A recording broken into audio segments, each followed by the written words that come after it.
পরীক্ষার হলে সকলে 7টা প্রশ্নের উত্তর দিয়ে আসে আর আপনি 5টা বা 6টা প্রশ্নের উত্তর দিয়ে আসেন। কারণ কি? এটা নিয়েই আজকের ক্লাসে আলোচনা করা হয়। দেখেন, প্রশ্ন পাওয়ার পরে আপনি কি করেন সাধারণত? প্রশ্ন পাওয়ার পরে আপনি আপনার আগে দেখেন, পিছে দেখেন, সামনে দেখেন, দেখে জিজ্ঞেস করেন, এই এটা হবে, এই ওটা হবে, এই ওটা হবে, এই এটা কি হবে, ওটা কি হবে, এই বলা বা শোনা শুরু করে দেন।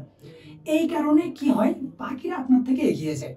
সো এই কাজটা করা যাবে না, যার কারণে বাকিরা 7টা প্রশ্নের উত্তর দিয়ে আসতেছে আর আপনি কি করতেছেন, 5টা বা সর্বোচ্চ 6টা প্রশ্নের উত্তর দিয়ে আসতেছেন।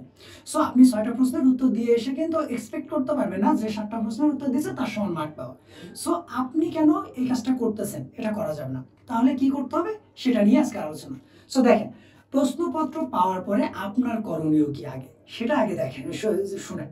প্রশ্ন যখনই পাবেন সর্বপ্রথম আপনি প্রশ্নটা একবার পড়বেন যে আমার প্রশ্নে কি আসছে, আমি এইগুলোর ভিতরে কোনটা কোনটা পাবো। সো মনে করেন যেই প্রশ্নটা আপনি পারবেন সেই প্রশ্নগুলো আগে আপনি এরকম টিক মার্ক দিবেন যে আমি এটা পারবো, এটা পারবো, এটা পারবো।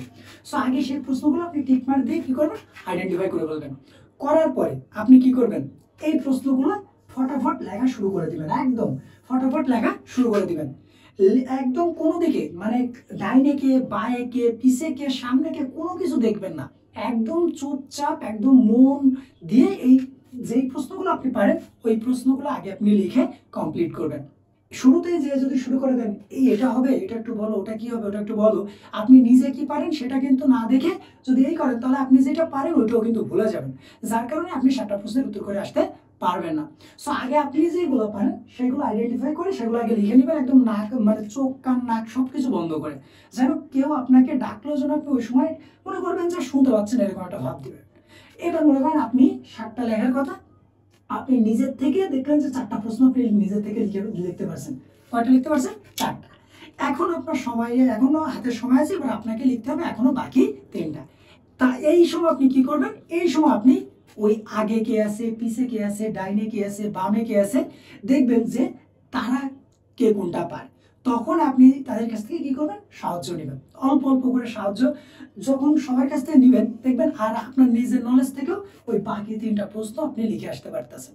সো শুরুতেই যে যদি আপনি এর কাছে ওর কাছে জিজ্ঞাসা করা শুরু করে দেন যে এটা কি হবে, ওটা কি হবে, তাহলে কিন্তু আপনি কখনোই 7টা প্রশ্ন লিখে আসতে পারবেন না।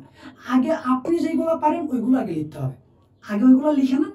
তারপরে যদি আপনি না পারেন, বেঁধে যায় কোনোটা বা কম থাকে, সেগুলো আগে পিছে জিজ্ঞেস করে লিখেন, তাহলে আপনিও 7টা প্রশ্নের উত্তর করে আসতে পারবেন। কিন্তু শুরুতেই যে যদি আপনি গন্ডগোল করা শুরু করে দেন, এটা বলো ওটা বলো, তাহলে আপনি কেউই পারবে না 7টা প্রশ্নের উত্তর দিয়ে আসতে।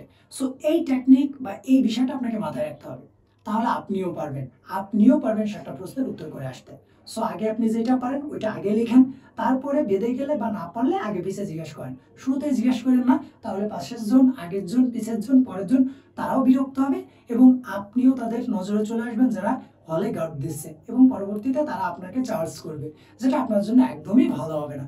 সো আপনি যেগুলো পারতেছেন ওইগুলো আগে লিখবেন, তারপরে যদি কোনোটা প্রয়োজন হয় দেখাশোনা বা কারণ সেটা পলাইটলি আশেপাশে যারা আছে তাদের কাছ থেকে দেখে নেবেন, তাহলে আপনিও সময়ের শেষে 7টা প্রশ্নের উত্তর করে হল থেকে বেরোতে পারবেন। নাহলে আপনি হয়তো 5টা বা 6টা প্রশ্নের উত্তর করে আসবেন, হল থেকে মন খারাপ নিয়ে বেরোতে হবে।